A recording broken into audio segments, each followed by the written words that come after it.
Hello there. What is going on, everyone? We've got an unexpected new game to talk about from an unexpected studio called Unexpected Games. It is Star Wars The Mandalorian Adventures. Now, this one is just recently dropped. We're going to talk about this as a 1 to 4 player game, and it's taking place during The Mandalorian, specifically The Mandalorian Season 1, which is a very interesting thing, considering that they're focusing on just one season.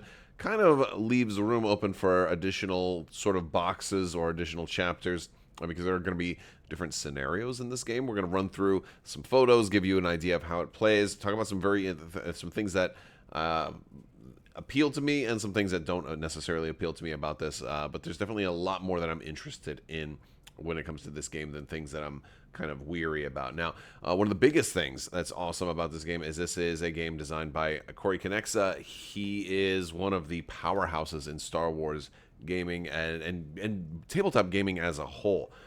He has worked on games like, Star Wars Rebellion, for crying out loud, StarCraft or Battlestar Galactica, some of the greatest games of all time. He has been behind, so it's awesome. But it's not just Corey Konieczka; it's also with Josh Bepler, who I'm not as familiar with, but his name's on the box, so he obviously worked on this game. Now, this is a 1 to 4 player game, so that's initially where some of my apprehension comes in, because I'm usually not big on solo games.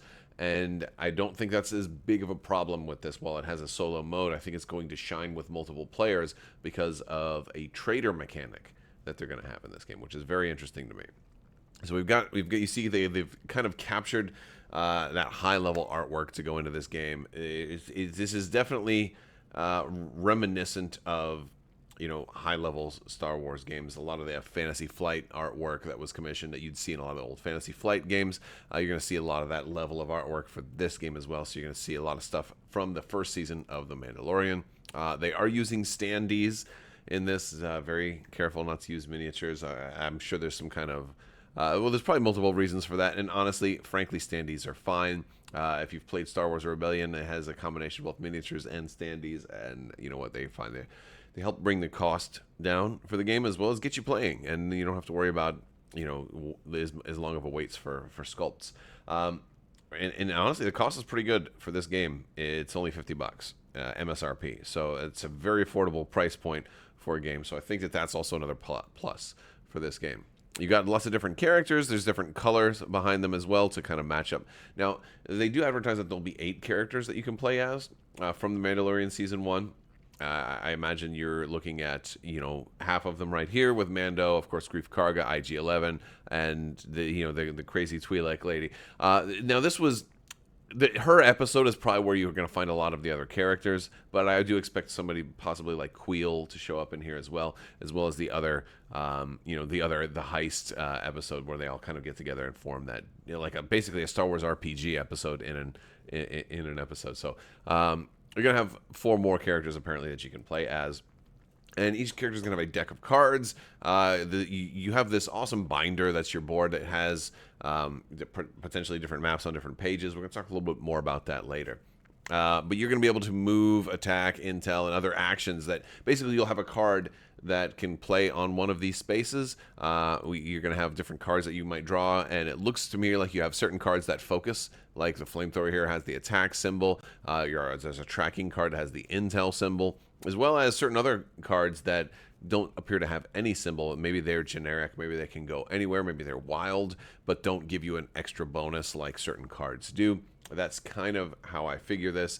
So certain cards are better for certain things, certain cards are better for other things. And while a flamethrower might only be able to attack but gives you a bonus for attack, the other wild cards that don't really have any special bonus, they offer you more versatility in where they can play. That's my guess based on how they show it being played in this little sample video. They show, like, when you play something into a move, play a card into the move pile, you're able to move your character around this hexagonal map. If you play a card with an attack in the attack pile, if you play an attack card, you're able to attack and do damage. There's damage tokens that you can put on the various enemies that are around the board. This one's going to have a lot of shooting, a lot of taking down bad guys. As you can see here in this gameplay example, there's like 6 different, or seven different bad guys visible on the map right now, and you're going to be taking them down in waves, as there were a lot of battles like that represented in the Mandalorian Season 1. There's also going to be multiple different missions. There will be some that'll have hidden information. They showcase this, for example, this envelope to kind of give a surprise to everybody. Now, this is a good thing and a bad thing, because it does mean that it seems a little bit like a legacy game, because at least the first time you play it, once you open it up and reveal it, then the surprise is kind of over. You can't be kind of surprised too many times from the same mission. So I don't think it's necessarily a bad game, a bad thing, especially if it still ends up being a fun adventure or a fun scenario. Then there's nothing wrong with replaying it. You're just getting an added bonus of the first time you play it, you're going to be surprised, which is kind of cool. Close-up look on some of the different cards that you're going to be getting. There's different, move-specific cards. There's a calculated risk card, and then a generic-looking card here. Close-up look at some of the tokens, damage tokens, standees, and the different things that you're going to get in the game. Of course, there's going to be a lot more information. You can head over to Unexpected Games, and they have a Mandalorian section there. We've got a sample size for the board. Now, let's talk about it being a solo game or a 1 to 4 player game. There's an example given of how this Traitor mechanic works in an interview that Konieczka gave, where talking about that basically if you're playing with the Traitor mechanic, and you basically at the beginning of turn 3, everybody will get a card similar to Battlestar Galactica that will tell you if you're aligned with good or aligned with evil. Now, if you're playing the Mandalorian, you're always aligned with good. Basically, if you're playing the Mandalorian, you're always on your side, and everybody else will randomly determine whether or not they're on your side or not based on cards. And so I'm really interested to learn more about how that plays out, because I love the idea of a hidden Traitor mechanic, and that really adds to the multiplayer aspect, and that's something that you're probably not going to have if you're playing this solo. So you can probably play it solo, or you can play it with actual real people and have value added by doing that. And so I think that makes it basically solo is sort of an alternate way to play, whereas like playing with 4 players is probably the best way to play, because you might have, maybe you'll have 2 traitors, maybe you'll have, me and IG-11 versus Grief Karga and one of the and one of those crazy vampire fanged Twi'leks or something like that.